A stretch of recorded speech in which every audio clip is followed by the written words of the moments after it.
Hello, dear friends. You are on the News from the Frontline channel. We continue to analyze daily events on the front lines together. Before we begin, I ask you to subscribe to the channel and like the video so that more people can learn the truth. Today, of course, we will discuss what is happening there. It has been a day since the attack by the Ukrainian armed forces on the positions of Russian troops in the Kursk region. In general, we will discuss the specific results that are already known at this moment, what is happening there. So without delay, let's open the map together. Kursk direction, as of the morning of February 7th. Last night, Ukrainian forces tried to break through to their units entrenched in the forest belts near the settlements of Cherkasskaya Konopelka and Ulanok to evacuate the wounded and replenish their ammunition supplies. The attempt was unsuccessful, as Russian drone operators are monitoring this section of the front non-stop. Predictably, all their equipment was destroyed. Again, the situation this morning is very reminiscent of the situation on the morning of January 6th near Berdin, when the Ukrainian armed forces, entrenched in the forest belts, tried to hold their positions without any chance of advancing. The Ukrainian command, just like on January 6th, still does not understand how best to proceed, and therefore there was no morning attack.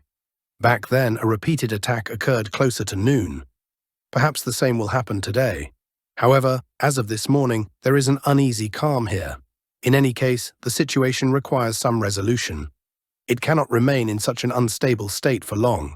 Either the Ukrainian armed forces will push forward again to turn the situation in their favor, or Russian units will gradually clear out those who broke through into the forest belts. Again, the second scenario is similar to the one that happened a month ago near Berdin. Yesterday was a hot day in the Kursk region.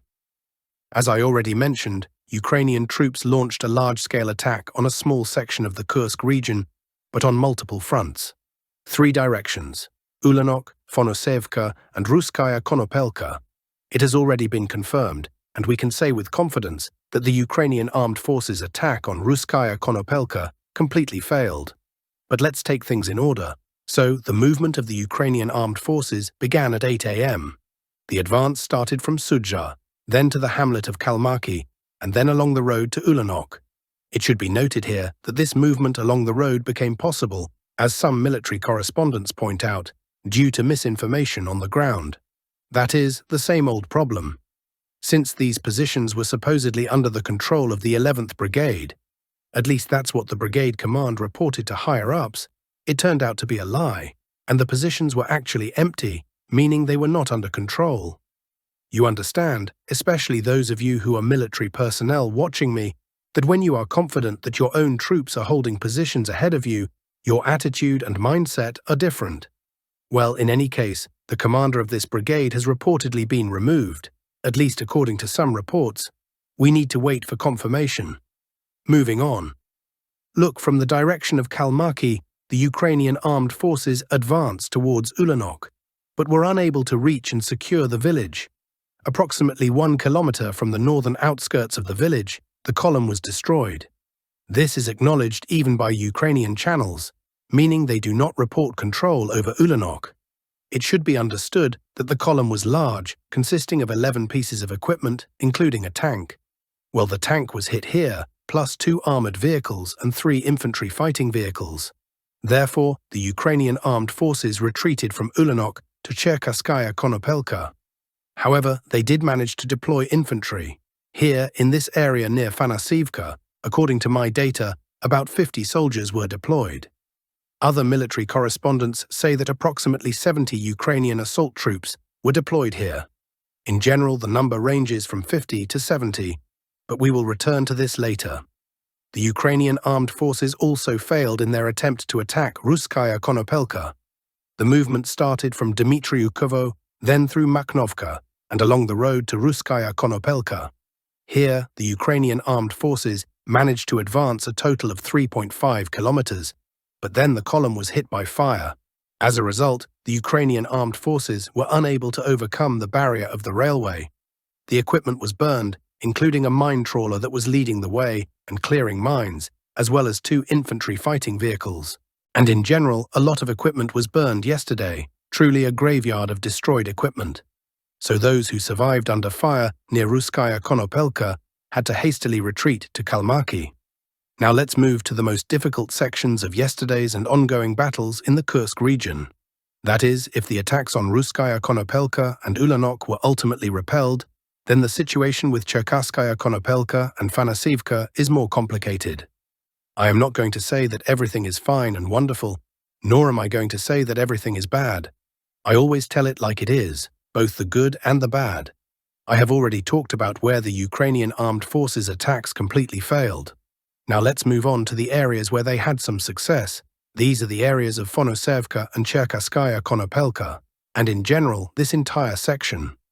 That is, the final breakthrough of the Ukrainian armed forces was not 6 kilometers, but ultimately 3.5 kilometers. At least that is the territory that came under their control, according to objective data. This is about 7 square kilometers. And even here, for example, there is a grey zone. There is no stable control by the Ukrainian armed forces here. Regarding Cherkasskaya Konopelka, the Russian Ministry of Defense mentioned several times in its reports yesterday that the village is under the control of Russian troops. However, according to reports from military correspondents on the ground in the Kursk region, and also if you look at the current updated maps, Cherkasskaya Konopelka is still under the control of the Ukrainian armed forces. And most likely that is the case, because look, here in the SUV, they deployed between 50 and 70 infantry, plus here they also deployed between 20 and 30 infantry. Thus, Cherkasskaya Konopelka is de facto surrounded. We can say for sure when video surveillance data appears, but for now it is not available, and we can only rely on reports from the field.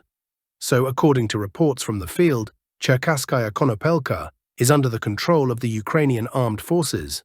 Also from there, they are launching attacks on Fonosivka. This, look, is a tiny village consisting of just a couple of streets. Given the more than 50 Ukrainian assault troops in the plantations here, I think we should expect something here as well. In general, you all understand. In summary, if we talk about the overall result, the attack in the AFU was better prepared than the attack on January 5th. That's a fact. Back then, they didn't achieve anything at all. Remember, they only reached the hamlet of Berdin, got hit, and rolled back. Here, they took at least 2 settlements, the hamlet of Kalmaki and Cherkasskaya Konopelka. They didn't reach Ulanok. The farthest point they reached was 1 kilometer from the village. Nothing worked out with Ruskaya Konopelka either. The SUV was stopped even before the railway. The total number of attackers is currently estimated at 2 incomplete companies and 60 pieces of equipment. At the same time, as I already said, this is truly a graveyard of equipment because they have lost more in the past 24 hours than in the entire offensive they conducted in early January. In particular, the Ukrainian armed forces lost 8 tanks, 20 armored vehicles, and 5 infantry fighting vehicles. The attack may continue. Kurakhove direction. On the southern flank, there are adjustments to the map in favor of Ukrainian forces. A Ukrainian assault group, supported by armored vehicles from the settlement of Ulakli, attacked Russian positions on the left bank of the Sukiye Yali River. In the area of the village of Zelenovka, they took control of part of the forest belts west of the Sukaya Balka. On the eastern flank, after fierce battles and persistent assault actions, the village of Daknaya came under the control of Russian forces. This information is confirmed by footage published by the Russian side, showing fighters of the 68th Tank Regiment of the Russian Armed Forces raising the national flag on the building of the local school located in the northwestern part of the village. On the northern flank, Russian troops continue assault operations in the village of Andreevka. The Ukrainian resource Deep State confirms in its publication the advance of Russian units from the northern outskirts along the T-0515 highway towards the center of the village. Thus, it can be stated that the entire eastern part of Andreevka is already under the control of Russian forces. Pokrovsk direction.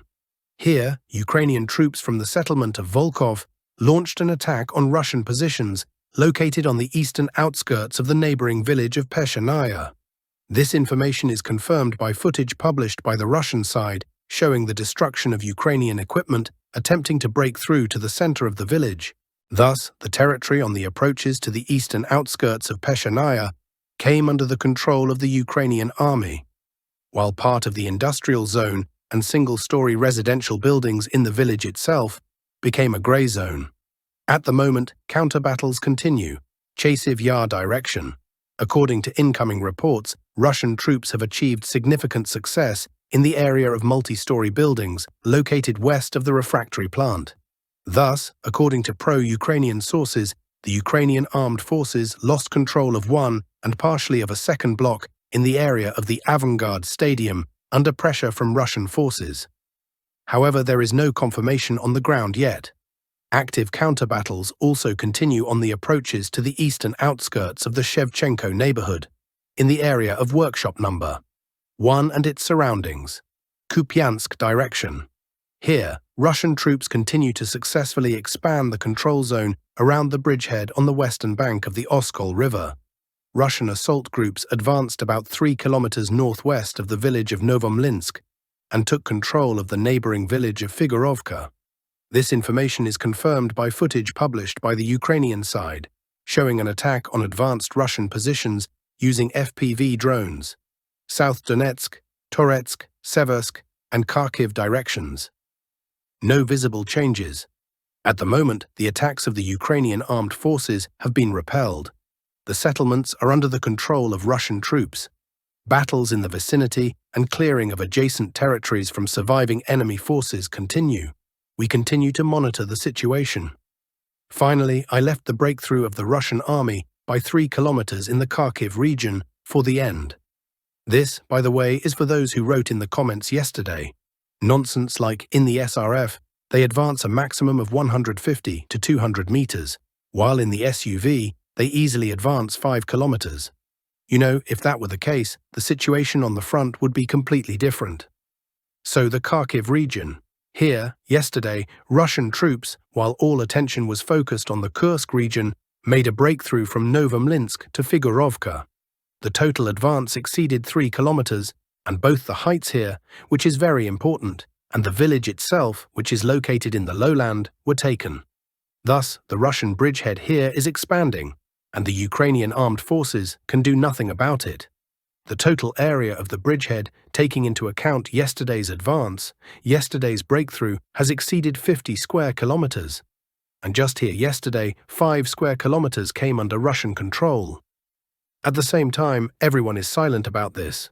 But the 7 square kilometers that the Ukrainian armed forces took in the Kursk region, everyone is shouting about that. Such a discrepancy. Well, that's all for me. Thank you for watching. Subscribe to the channel, like the video, and all the best to you.